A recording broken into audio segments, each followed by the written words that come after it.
Bismillahirrahmanirrahim. Assalamualaikum warahmatullahi wabarakatuh. Alhamdulillahi rabbil alamin.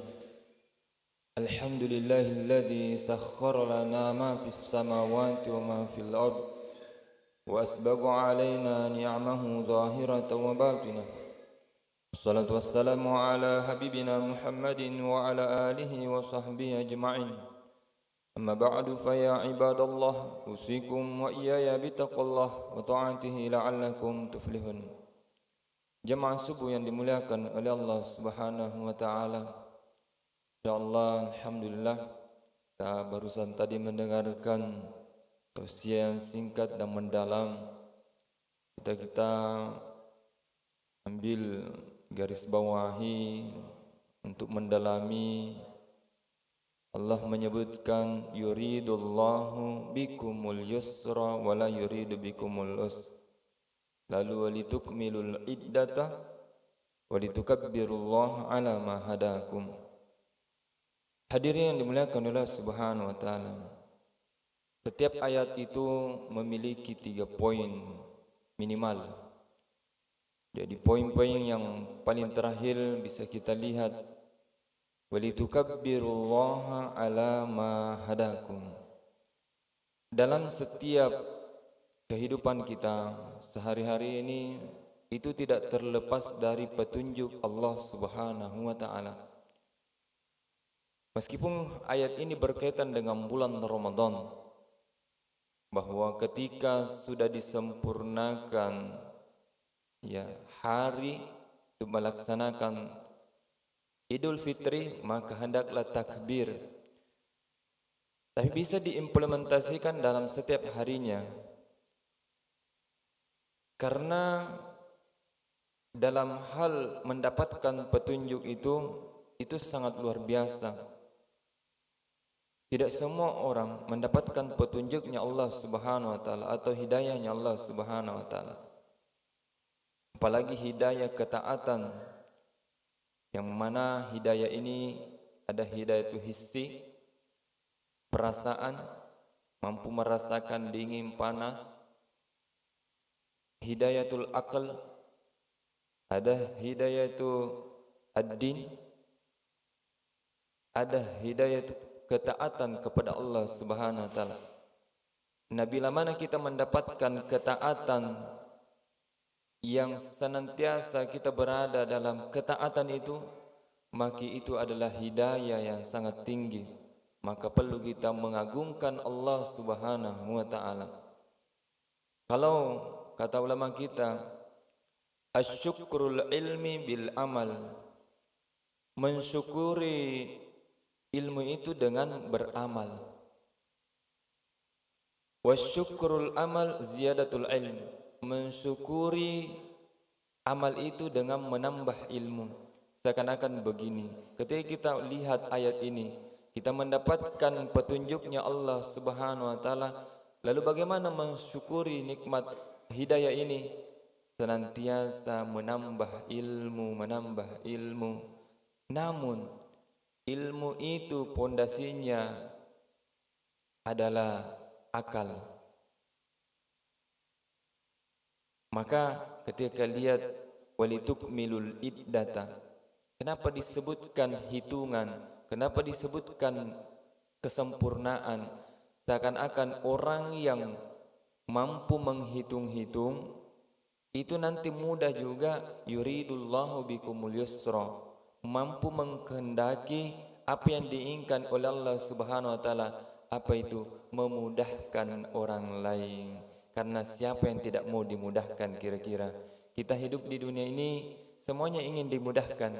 Pekerjaan kita ingin dimudahkan. Hadis Rasulullah SAW, wallahu fi aunil abdi makanal abdu fi auni akhi. Allah senantiasa menolong hambanya selama hamba itu menolong saudaranya. Artinya kalau kita ingin dimudahkan oleh orang lain, maka syaratnya mudahkanlah kepada siapapun. Siapapun itu tidak menganggap bahwa ini adalah saudara, ini adalah lawang, ini adalah Siapapun itu, kalau kita ingin dimudahkan, maka inilah walitukmilul iddata, hitungan-hitungannya orang yang menghitung kesempurnaan akalnya bahwa saya ingin dimudahkan. Jangan terlalu jauh. Kita ini semuanya ingin mati. Dan kita semua punya keluarga. Kita punya keluarga.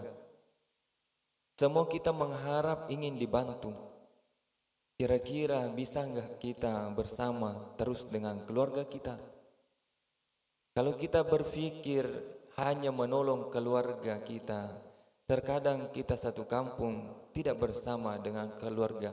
Apalagi dalam perantauan, boleh jadi keluarga kita ada di kampung halaman, di kampung kelahiran kita, jauh daripada orang tua. Siapa yang bisa menolong kita? Makanya biasanya ini, bagaimanapun itu, tetangga yang paling perlu ini diperbaiki hubungan tetangga. Karena kenapa?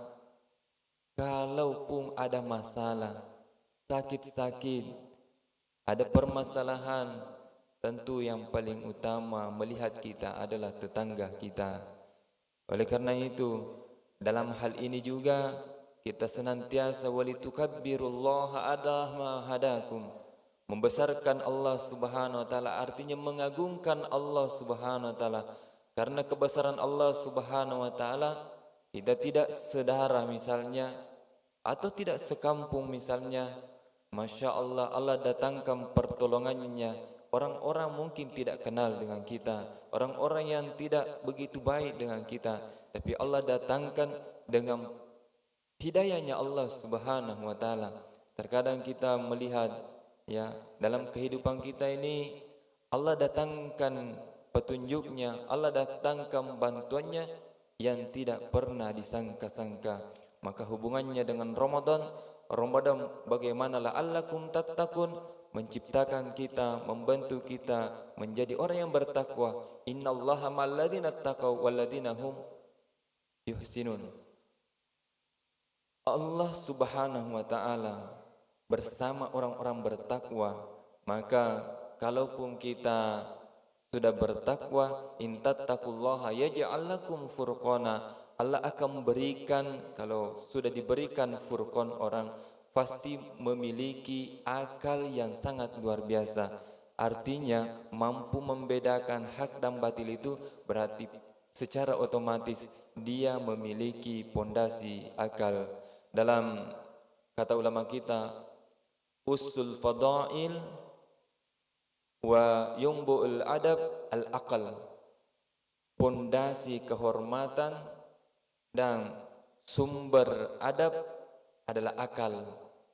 Kalau kita memiliki akal yang sangat luar biasa terbentuk ini, di bulan Ramadan ini kita dibentuk, Masya Allah, itulah akan memberikan kita pedoman di luar nanti Ramadan, sehingga al-khatirah.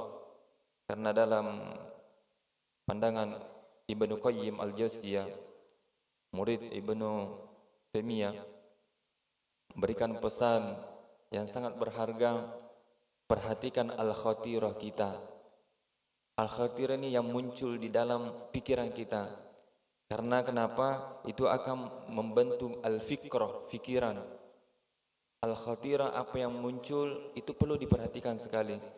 Karena ketika muncul sesuatu, apakah itu buruk, apakah itu baik, kalaupun baik itu sangat luar biasa, akan menjadi fikrah, pemikiran atau mindset yang perlu diwaspadai. Ketika ada muncul al-khatirah yang buruk, ini akan menjadi pemikiran juga, dan itu menjadi, kalau ini senantiasa terus kita lakukan, kalau hal yang buruk ini menjadi fikrah yang buruk, mindset yang buruk, apa yang terjadi? Menjadi iradah, keinginan.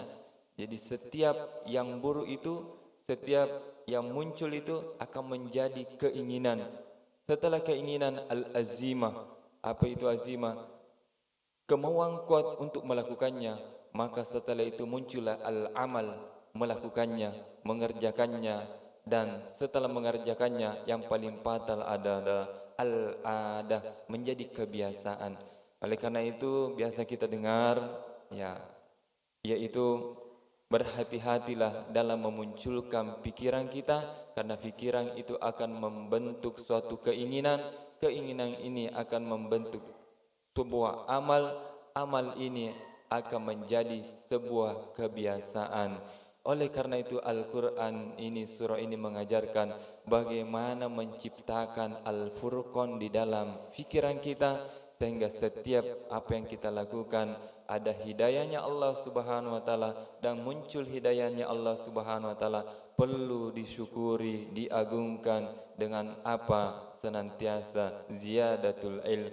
Kita senantiasa menambah ilmu, karena menambahnya ilmu maka kita juga asyukurul ilmi bil amal. Kita senantiasa akan mensyukurinya dengan mengamalkan ilmu yang ada. Hadirin yang dimuliakan oleh Allah Subhanahu wa taala, ada banyak hal sebenarnya, namun dalam setiap kondisi kita yang perlu diwaspadai, yaitu al-waswas. Al-waswas ini akan muncul bila mana hati sedang goyah. Mengapa perlu dibentuk hudan di dalam diri kita? Syahrul Ramadan alladzi unzila fihi al-Qur'an hudan linnas. Kenapa perlu dibentuk dengan Al-Qur'an hati kita? Karena dalam ayat lain dikatakan Al-Qur'an ini kadzalika linutsabbita bihi fuadak. Inilah Al-Qur'an yang akan menguatkan hati kita. Jadi kalau hati ini tidak kuat, maka itu akan mudah dimasuki was-was. Kalau sudah dimasuki was-was, itu akan merusak pikiran kita. Ya. Jadi Al-Qur'an datang untuk menguatkan hati kita. Hadirin yang dimuliakan oleh Allah Subhanahu wa taala. Sedikit terkait dengan kisah seorang ahli maksiat namun bertobat, namanya Abu Nasr Bishr. Ini ahli maksiat, peminum, dan sangat luar biasa. Dia tiap malam bermaksiat di tempat nongkrongnya kemaksiatan. Suatu malam ketika pulang dari melakukan kebiasaannya, dia menemukan sebuah kertas yang bertuliskan Bismillahirrahmanirrahim. Seketika itu melihat tulisan ini, dia mengambilnya dan karena melihat kotor, mencucinya dengan air mawar, membersihkannya, menempatkannya di tempat yang agung. Secara singkat, kisah ini yaitu ada seorang ulama besar di kampungnya memimpikan Abu Nasr Bishr ini. Dalam mimpi ulama ini mengatakan, datang seseorang berkata, sampaikan kepada Abu Nasr Bishr bahwa kamu telah mengagungkan kalamku, maka aku akan mengagungkanmu. Kamu telah mengharumkan kalamku, maka aku akan mengharumkanmu. Aku akan mengharumkan namamu di dunia dan di akhirat. Seketika itu ulama ini terbangun dan merasa kaget. Akhirnya kembali berwudu dan sholat 2 rakaat, lalu tertidur. Sampai 3 kali datang mimpi ini dan baru percaya. Karena kenapa? Mana mungkin ada seorang maksiat dipanggil bahwa kamu telah mengagungkan namaku dan akan diharumkan namanya di dunia dan di akhirat, padahal dia ahli maksiat. Seketika itu dia mendatangi dan berusaha mencari di mana ini Abu Nasr Bishr. Mencari, ternyata dia temukan di tempat maksiatnya dan menyampaikannya, wahai Bishr, ada kabar ini. Ada apa gerangan? Yaitu ada kabar, saya bermimpi bahwa kamu telah mengagungkan kalam Allah Subhanahu wa taala. Kamu telah mengharumkan dan kamu akan diharumkan di dunia dan di akhirat. Dengan seketika itu dia menangis terseduh-seduh mengingat bahwa betul saya pernah mengambil sebuah kertas yang bertuliskan Bismillahirrahmanirrahim. Pada saat itu juga dia berkata, pada hari ini wahai teman-temanku, aku akan berpisah denganmu selamanya. Saya telah dipanggil oleh Tuhanku. Dengan seketika itu dia menjadi ulama besar. Hadir yang dimuliakan oleh Allah Subhanahu wa taala. Hikmah di balik kisah ini. Mari kita jangan merendahkan orang lain. Boleh jadi hari ini masih bermaksiat, bukan berarti harus nanti di balik cerita ini kalau begitu saya juga mau bermaksiat dulu baru bertobat. Tidak. Karena inna fasadal qalb an sittati ahya. Rusaknya hati itu ada 6, di antaranya adalah yudlibuna biraja'it taubah. Melakukan dosa dan mengharapkan ampunan Allah atau karena ingin bertobat.